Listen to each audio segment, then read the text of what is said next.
Salut les artistes, j'espère que vous allez bien.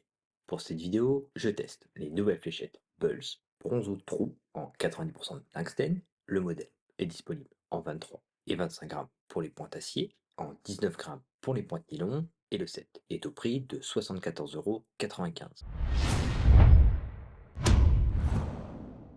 Je remercie Pulse de m'avoir envoyé ces fléchettes. Je vous mets le lien de leur site en description de vidéo si vous souhaitez découvrir leurs autres modèles et accessoires qui viennent tout juste de sortir. On commence avec la boîte d'une belle esthétique avec un premier visuel sur le fût. On retrouve les infos essentielles, 90% de tungstène et le poids de 23 grammes. Sur l'arrière, un descriptif du modèle et le contenu de la boîte. Les fléchettes sont fournies avec 3 tiges noires Pulse taille médium, 3 ailettes standard, le tout dans une boîte de transport en plastique. Pulse a apporté beaucoup de détails et de finesse à ce fût. Le revêtement en bronze est très joli, c'est peu commun. Plus ce fraisage sur l'avant et sur l'arrière du fût donne un bel aspect esthétique à la fléchette avec un grip central bien travaillé.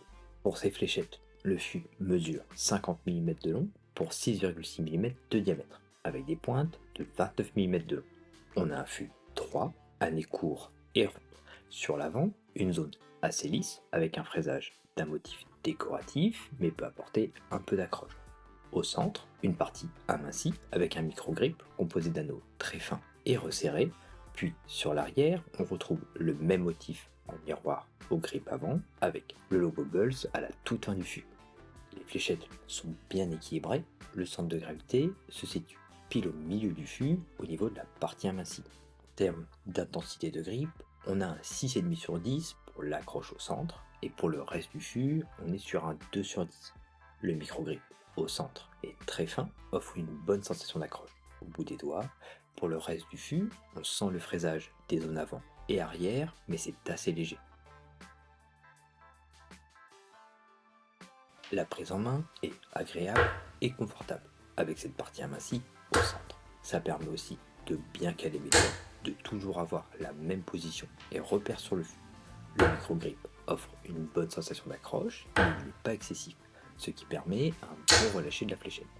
Le vol est bien stable, une vitesse correcte avec ses tiges médium et un angle plutôt plat à l'arrivée, permettant de garder une bonne visibilité pour les lancers suivants.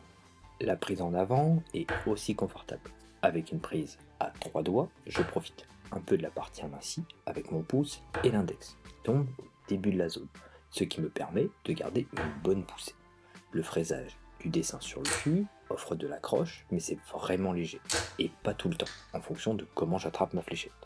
La fléchette garde un bon vol, un peu plus de vitesse avec cette prise, et l'angle à l'arrivée est plutôt bon. Avec une prise en arrière, c'est déjà moins confortable. La sensation d'accroche est faible avec seulement le fraisage du dessin, mais elle ne me glisse pas des doigts non plus. Le vol est moins stable, l'arrivée de la fléchette est plus hasardeux et peut gêner en visibilité pour les lancers suivants. Le fût plutôt long, ça n'aide pas trop non plus, et ce n'est pas une prise avec laquelle je suis à l'aise. Après, ça peut fonctionner, mais ce n'est pas le plus adapté. Passons au test complet. Tige courte nécessite un lancer puissant, sinon les fléchettes ont tendance à vite piquer du nez et avoir un angle beaucoup trop grand à l'arrivée. Les tiges intermédiaires fonctionnent plutôt bien. C'est un bon équilibre entre vitesse et stabilité durant le vol. Une longueur qui fonctionne bien avec ce modèle. Et avec les tiges médium, le vol est bien stable mais plus lent, avec un angle correct à l'arrivée, une longueur qui s'adapte bien aussi. Avec les slim, on a un vol rapide, un angle plat à l'arrivée, ça fonctionne plutôt bien avec ce poids et cette longueur de fût, mais demande un bon lancer pour ne pas perdre en stabilité. Les poires s'adaptent bien aussi. La forme garde les mêmes sensations que les slim, mais apporte un peu plus de stabilité en vol, ce qui est appréciable avec ce poids. Avec les kites, on a un bon vol. Les fléchettes gardent une bonne stabilité et un vol rapide, une forme qui s'adapte bien encore. Pour la forme standard, la fléchette est plus stable en vol, mais on perd en vitesse et on récupère de l'angle à l'arrivée. Et pour les Dimplex, elles s'adaptent bien aux fléchettes et au poids.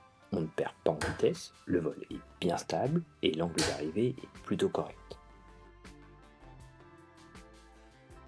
Pour la personnalisation de ces fléchettes, j'ai choisi des petits jalus et des ailettes standards Schott. Pour résumer, des fléchettes avec un beau revêtement de couleur bronze, ce qui donne un super look aux fléchettes, et c'est peu commun d'avoir ces couleurs. Le modèle s'adapte bien à différentes configurations tigelettes, ce qui le rend polyvalent. Pour en profiter pleinement, une prise en main au centre est l'optimal, ce qui permet d'avoir de l'accroche avec son micro-grip et une bonne poussée grâce à la partie amincie.